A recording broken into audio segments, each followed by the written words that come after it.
ধীরে থেকেই তার নির্বাচনী প্রচারণা শুরু করবেন। কিন্তু আমরা দল হিসাবে কিন্তু আমরা কখনোই আমরা নির্বাচনের ব্যাপারে আমরা কোনো আশঙ্কা করি। নির্বাচনের পরিস্থিতি বেশ আশাব্যঞ্জক মনে হয় এই জন্যই যে আপনি নিশ্চয়ই লক্ষ্য করেছেন যে যারা কিছুদিন আগেও বলতেন যে এটা না হলে নির্বাচন হতে দেব না, এটা না হলে নির্বাচন হবে না, সেই সমস্ত রাজনৈতিক দলগুলো কিন্তু নির্বাচনে অংশ নিচ্ছে। তারা ইতিমধ্যেই তাদের প্রার্থী ঘোষণা করেছেন এবং নির্বাচনের নমিনেশন ফাইল করেছেন এবং ছাঁটাই বাছাই অংশ নিচ্ছে। সেই দলগুলো কিন্তু এখন নির্বাচন প্রক্রিয়াতে নেমে পড়েছে। সুতরাং সেই দিক থেকে আমি মনে করি যে নির্বাচনের বাধাগুলো অনেকটা দূর হয়ে গেছে। শুধুমাত্র গুটিকতক বা কিছু একটি মহল আপনার চেষ্টা করছে এর মধ্যে আপনার কিছু আন্দোলন সৃষ্টি করার জন্য। আমার মনে হয় না যে এটা আপনার শেষ পর্যন্ত টিকে থাকবে বা তারা তাদের যে লক্ষ্য সেই লক্ষ্যে পৌঁছানোর জন্য তারা ওই পথ ছেড়ে দিয়ে আপনার যেটাকে আমরা বলি যে আপনার কনস্টিটিউশনাল পথ বেছে নেবে এবং সেটাই হবে সঠিক সিদ্ধান্ত। জনগণের ম্যান্ডেট নাই, কিন্তু এর মধ্যে তারা যে কাজগুলো করেছে সেগুলোকে আপনাকে অবশ্যই তাদেরকে কৃতিত্ব দিতে হবে।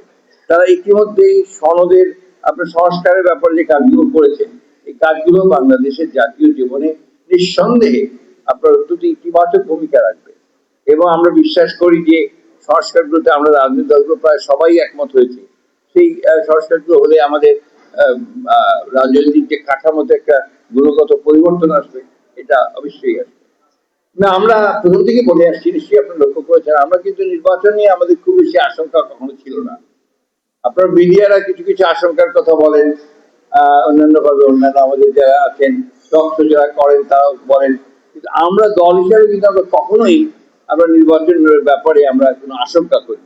আমরা প্রথম থেকে নির্বাচন চেয়েছি এবং নির্বাচনের পথে থেকেছি, নির্বাচন প্রস্তুতি নিয়েছি এবং আমাদের বিশ্বাস ছিল যে নির্বাচন সঠিক সময় হবে এবং অন্তর্বর্তীকালীন সরকারের প্রধান উপদেষ্টা এবং আমাদের নেতা তারেক রহমানের সঙ্গে লন্ডনে যে বৈঠক হয়েছে সেই বৈঠকের পর থেকেই কিন্তু এটা নির্ধারিত হয়ে গেছে যে ইলেকশন হচ্ছে, সেটা সঠিক সময়ে কতগুলো জায়গাতে আপনার আমাদের আসলে আমরা আশঙ্কা করেছিলাম যে আপনার কয়েকটা বোধহয় 7-8টা হবে ম্যাক্সিমাম, যে আপনার ব্যাংকের ক্লিয়ারেন্স হচ্ছে কিনা বা আপনার স্কুটির কাজ হয়ে যাবে কিনা, সেই জন্য বিকল্প হিসাবে আমরা রেখেছি কয়েকটা।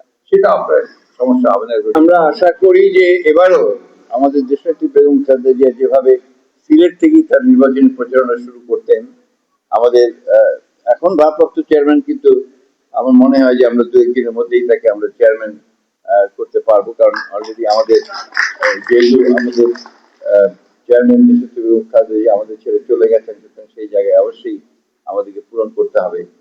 তিনি আমাদের প্রত্যাশা, সকলের প্রত্যাশা যে উনি সিলেট থেকেই তার নির্বাচনী প্রচারণা শুরু করবেন।